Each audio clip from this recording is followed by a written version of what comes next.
धन दौलत में आज जिक्र होगा निवेश के एक ऐसे विकल्प का जो श्रृंगार का साधन है, जो खूबसूरती में चार चांद लगाता है, जिसकी चमक आपकी शानो शौकत को कई गुना बढ़ा देती है। हम ये भी समझते आए हैं कि ये महंगाई को मात देने का सबसे भरोसेमंद हथियार है। हम बात कर रहे हैं सोने यानी गोल्ड के बारे में। बस आजकल इसकी सेहत कुछ दुरुस्त नहीं है। अब क्या होगा सोने में आपके निवेश का और कितना फायदेमंद या नुकसानदायक है मौजूदा माहौल में सोने में निवेश करना, आज धन दौलत देखने के बाद यह बिल्कुल साफ हो जाएगा। सोने में निवेश के लिए कई तरह के विकल्प मौजूद हैं। आभूषण, सोने के बिस्किट, गिनिया, गोल्ड फंड्स समेत कई तरीकों से सोने में निवेश किया जा सकता है। आखिर भारतीयों के लिए सोने का कितना महत्व है? राजे रजवाड़ों से लेकर आम आदमी के लिए सोना कितना सोना है? गिरावट के बाद गिरवी रखे सोने का क्या हाल हो जाता है और आगे सोने की कीमतों की चाल कैसे रहेगी? इस पर देखते हैं यह खास रिपोर्ट।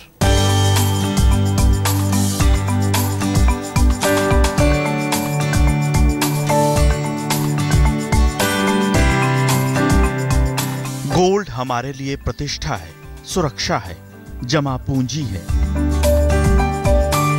इससे हमारा लगाव सदियों पुराना है। आखिर यूं ही नहीं भारत को सोने की चिड़िया कहा जाता था। राजे रजवाड़ों के लिए सोना संपत्ति रहा है और उनकी सामाजिक प्रतिष्ठा में भी सोना इजाफा करता है। गहनों के साथ ही राज परिवारों में सोने को कई रूप में रखा जाता रहा है।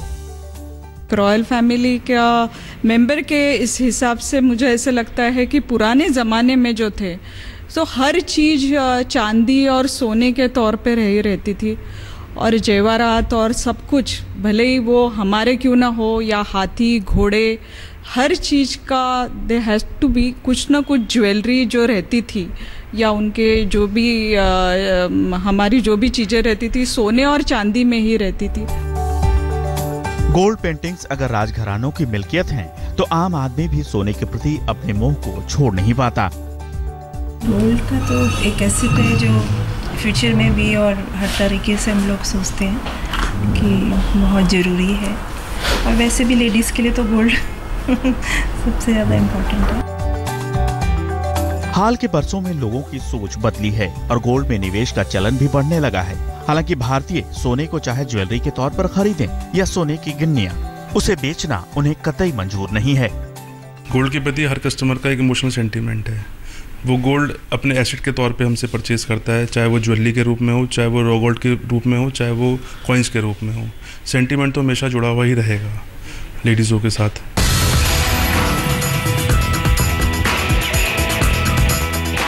ये तो बात हुई उन लोगों की जो सोने को अपने पास सहेज कर रखते हैं। आधुनिक दौर में सोने में निवेश के लिए उसे अपने पास संभाल कर रखने की जरूरत नहीं है। गोल्ड फंड्स के जरिए भी आप शेयर बाजार की तरह गोल्ड खरीद और बेच सकते हैं और उससे मुनाफा भी कमा सकते हैं। हाल ही में सोने के दाम 5 साल के न्यूनतम स्तर तक लुढ़क गए। इससे सोने में निवेश करने वालों में खलबली मच गई कि उन्हें कहीं इस निवेश से नुकसान न उठाना पड़ जाए। लोग पसोपेश में हैं कि आखिर ये सोने को बेचने का वक्त है या खरीदने का। दरअसल शॉर्ट टर्म में गोल्ड ने निवेशकों को निराश किया है। बीते 4 वर्षों में गोल्ड इन्वेस्टमेंट के जरिए निवेशकों को सालाना 6.5% रिटर्न मिला है। अगर पिछले 1 साल पर नजर डालें तो सोने में निवेश करने वालों को नुकसान उठाना पड़ा है। म्यूचुअल फंड से तुलना करने पर सोने की नाजुक हालत का अंदाजा हो जाता है। इस दौरान गोल्ड फंड्स का प्रदर्शन इक्विटी और डेट फंड्स के मुकाबले खराब रहा है। Large cap diversified equity funds ने बीते 1 साल में 13% रिटर्न दिया है। मिड और स्मॉल कैप फंड्स का रिटर्न 33% रहा है। डेट फंड्स ने भी 11% रिटर्न दिया है।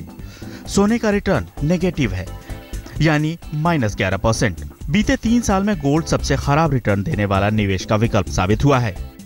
ये जानने के बाद आप मान चुके होंगे कि गोल्ड तो निवेश के मोर्चे पर बुरी तरह से पिट चुका है। लेकिन जैसा कि जानकार मानते हैं कि निवेश के मायने हमेशा लॉन्ग टर्म के तराजू में तोलकर देखनी चाहिए, तो 10 साल के आंकड़ों में गोल्ड की कहानी थोड़ी सी अलग नजर आती है। 10 साल की मियाद में गोल्ड ने 14% रिटर्न दिया है, जो कि अच्छा रिटर्न कहा जा सकता है। जानकारों का दावा है कि गोल्ड निवेश का बेहतरीन रूप है और इससे रिटर्न हासिल करने के लिए कुछ अलग रणनीति अख्तियार करने की जरूरत है। देखिए, अगर आप ज्वेलरी के लिए खरीद रहे हैं तो मैं आपसे यही कहूँगा कि आपके पास अगर 100 रुपये हैं तो आप सिर्फ 20 रुपये का सोना खरीदें, यानी कि आप 20% ही अपने फंड का इन्वेस्टमेंट करें। और अगर आपको करना है तो मैं लेवल्स बता देता हूँ आपको। आप लेवल्स के हिसाब से आप 24,000 से 23,800 से 500 का भाव जब भी आपको स्पॉट मार्केट यानी ज्वेलर के पास मिलता है, आप खरीदारी थोड़ी कर लें, क्योंकि बार बार वापस से आपको बाउंस बैक देखने को मिलेगा, प्राइसेस वापस से तेजी की तरफ टर्न होती हुई नजर आएंगी। साथ ही गोल्ड के लिए आपकी दीवानगी चाहे जो हो, बस ये याद रखना जरूरी है कि सोना एक सुरक्षित निवेश तो है, लेकिन सोने में किए गए निवेश से आमदनी नहीं होती।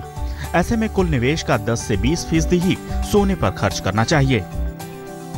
भारत दुनिया में सोने का दूसरा सबसे बड़ा उपभोक्ता है।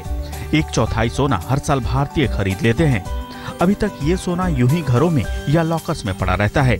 इस साल बजट में सरकार ने गोल्ड डिपॉजिट्स पर रिटर्न देने के लिए स्कीम का ऐलान किया है, यानी सोने में निवेश के गणित को समझा जाए और जिस भी रूप में सोना आपके पास है उसका सही इस्तेमाल करने का वक्त अब आ चुका है।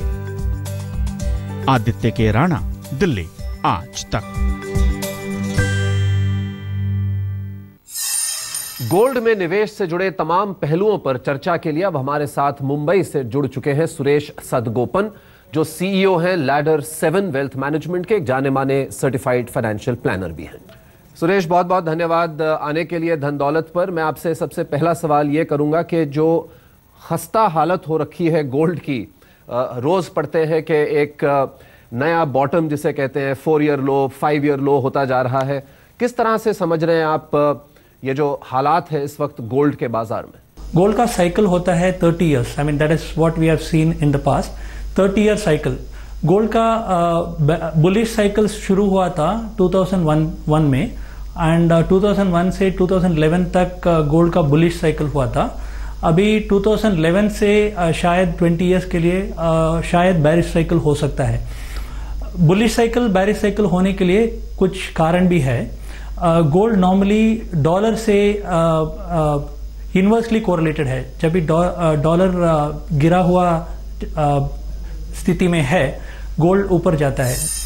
सो ऐसा एक स्थिति अभी आया है कहाँ पर डॉलर का स्ट्रेंथ बढ़ रहा है। अभी डॉलर अभी यूएस में अभी डॉलर का स्ट्रेंथ बढ़ रहा है, क्योंकि इकोनॉमी अभी इतना जितना गिरने का संभावना था उतना गिरा नहीं है, और अभी इंटरेस्ट रेट भी बढ़ने का संभावना है यूएस में। सो इसके वजह से डॉलर अभी स्ट्रेंथन हो रहा है और गोल्ड नीचे आने का संभावना है। दूसरी बात है, चाइना लगातार गोल्ड खरीद रहा था एक समय में। जितना वो खरीदना था, जितना एक्सपेक्टेशन था, उतना नहीं खरीद रहा है चाइना। सो वो एक चीज अभी गोल्ड का दबाव में वो एक चीज अभी आ गया है। सो आगे जाके क्या होगा गोल्ड का, शायद सेवरल इयर्स के लिए गोल्ड इतना ठीक परफॉर्म नहीं करेगा। आगे जाके भी गोल्ड का प्राइस का गिरावट होगा, ऊपर नीचे होने का संभावना है, लेकिन गोल्ड दबा हुआ स्थिति में होगा शायद। सुरेश, हम जो भारतवासी हैं वो कई सालों से ये सोचते आए हैं कि सोना जो है, गोल्ड जो है, सबसे बेहतरीन इन्वेस्टमेंट का जरिया है, रियल एस्टेट या सोना। क्या ये सही है? सी एक्चुअली सोना एक बेहतरीन इन्वेस्टमेंट करके हम सोच रहे हैं, and in lot of ways it is also correct, because it's suppose to be hedge against inflation. So एक तरीके से आप देखेंगे तो गोल्ड अच्छा इन्वेस्टमेंट भी है, लेकिन आप दूसरी तरह से देखेंगे तो गोल्ड में कुछ रिटर्न नहीं है। आप प्रॉपर्टी में निवेश करते हैं या इक्विटी में या डेट में निवेश करते हैं तो उसमें कुछ रिटर्न आने की चांसेस है, लेकिन गोल्ड में कुछ भी नहीं है। इनफैक्ट आपके हाथ से कुछ पैसा जाएगा, क्योंकि स्टोरेज के लिए, इंश्योरेंस के लिए वो आपके हाथ से पैसा जाएगा। सो वैसे देखेंगे तो गोल्ड एक ऐसा एसेट क्लास है जिसमें सिर्फ वो जब भी ऊपर जाएगा तभी आपको रिटर्न मिलेगा, बाकी सभी स्थिति में आपको रिटर्न नहीं मिलने का संभावना है। आज हम बात कर रहे हैं गोल्ड में निवेश के बारे में, और हमारे साथ मौजूद हैं सुरेश सदगोपन, जो सीईओ हैं लैडर 7 वेल्थ मैनेजमेंट के। आइए पहला सवाल लेते हैं। फोन लाइन पर मेरे साथ है गुड़गांव से सुमित धवन। नमस्ते सुमित, आप कैसे हैं? मैं ठीक हूँ सर। आपकी इन्वेस्टमेंट पैसे वैसे सब ठीक चल रहे हैं कि नहीं चल रहे हैं? हाँ, सब ठीक चल रहे हैं। मैं इक्विटी में SIP के थ्रू इन्वेस्ट करता हूँ। बहुत अच्छा करते हैं आप। Thank you. और आप यंग हैं और मैं उम्मीद कर रहा हूँ कि इसको चलाते रहिएगा, रोकना नहीं है बीच में, इसको बस चलाते रहिएगा। जितना भी हो उतार चढ़ाव आएंगे, लेकिन बस इसको कंटिन्यू रखना है। श्योर। सोने से लेके आपका कोई सवाल था, आप उसमें इन्वेस्ट करना चाहते हैं? सर, मैं ये जानना चाह रहा था कि अगर मुझे एक बैकअप के लिए, लाइक मैं SIP में तो इन्वेस्ट कर ही रहा हूँ इक्विटी में, और सोने का रेट अभी काफी कम आया हुआ है, तो अभी is this the right time अभी सोने में इन्वेस्ट करने के लिए 3 से 4 साल के पीरियड के लिए? और आपने जैसे कहा इक्विटी आप ले चुके हैं, इंश्योरेंस ले चुके हैं आप अपनी? जी हाँ, इंश्योरेंस है मेरे पास, term insurance, health insurance, health insurance भी है। ओके। तो अभी जो आप ये 3 या 4 लाख जिसकी बात कर रहे हैं, तो अगर आप ये लगाएंगे तो परसेंटेज में पूरे आपकी जो इन्वेस्टमेंट है उसमें कितना बनेगा? सर, ये तकरीबन 25 to 30। बहुत ज्यादा है, इतना नहीं होना चाहिए सोने में आपका निवेश। लेकिन सुरेश से मैं आपकी बात करवाता हूं। सुमित, वो आपको बताएंगे कि आप सही रास्ते पे हैं कि नहीं। सुरेश, सुमित धवन ने जो सवाल भेजा है, देखा आपने, सुना किस तरह से वो कह रहे हैं कि 3 से 4 लाख रुपए डालना चाहते हैं गोल्ड में, केवल इसलिए क्योंकि उन्हें लगता है कि जो गोल्ड के दाम हैं वो घट चुके हैं। तो एक तरह से ये भी इसको एक ट्रेडिंग का जरिया मान रहे हैं। और क्योंकि हम ये देखते आए हैं, खासकर इक्विटी में स्टॉक बाजार ऊपर जाता है, नीचे जाता है, और जब हम थोड़ा भी बदलाव देखते हैं तो हम एकदम से अपनी चेकबुक निकाल लेते हैं कि जाके कुछ और खरीद लें। तो ये बताइए कि ये जो नज़रिया है 3 से 4 लाख रुपए अपने डाल देने एक ही साथ झटके में, क्योंकि ये मानते हैं कि कीमतें कम हुई हैं, क्या ये सही तरीका है सोने में खरीद फरोख्त करने का? या एक्चुअली गिरावट हुआ है, ये सही बात है, लेकिन इधर से कहाँ जाएगा वो मालूम नहीं है, क्योंकि इंटरनेशनली वो जो बोल रहे हैं दिसंबर तक $1,000 एन आउंस आएगा और उसके नीचे भी जाएगा करके माना जाता है। सो वैसे देखेंगे तो शायद इनको शायद रुकना होगा। बट हैविंग सेड दैट, कोई भी बता नहीं सकेगा ये कि किधर जाके रुकेगा, किधर से ये ऊपर जाएगा। सो इनको 3-4 लाख रुपया निवेश करना है। मैं ये सलाह दूंगा कि वो थोड़ा थोड़ा करके मे बी 40,000 50,000 रुपीस लेके over a period of may be 6 to 8 months उनको निवेश करना उचित होगा। आज हम बात कर रहे हैं गोल्ड में निवेश के बारे में। हमारे साथ मौजूद हैं सुरेश सदगोपन, जो CEO हैं लैडर 7 वेल्थ मैनेजमेंट के। एक और सवाल आया है अक्षय झा का, जिन्होंने बोकारो से हमें ये SMS भेजा है। अक्षय अपनी इनकम से 1 लाख रुपए तक का सोना खरीदना चाहते हैं। अभी तक इन्होंने कहीं भी निवेश नहीं किया। ये जानना चाहते हैं कि सोने की कीमतों में आई गिरावट के बाद क्या सोने में निवेश करना एक सही फैसला साबित होगा, या फिर इन्हें निवेश करने के लिए किसी और विकल्प की तलाश करनी चाहिए। सुरेश, बहुत अच्छा सवाल है ये, और ये शायद कई जो हमारे दर्शक हैं वो जानना चाहेंगे कि पहला जो इन्वेस्टमेंट हो आपका, क्या वो सोने में होना चाहिए?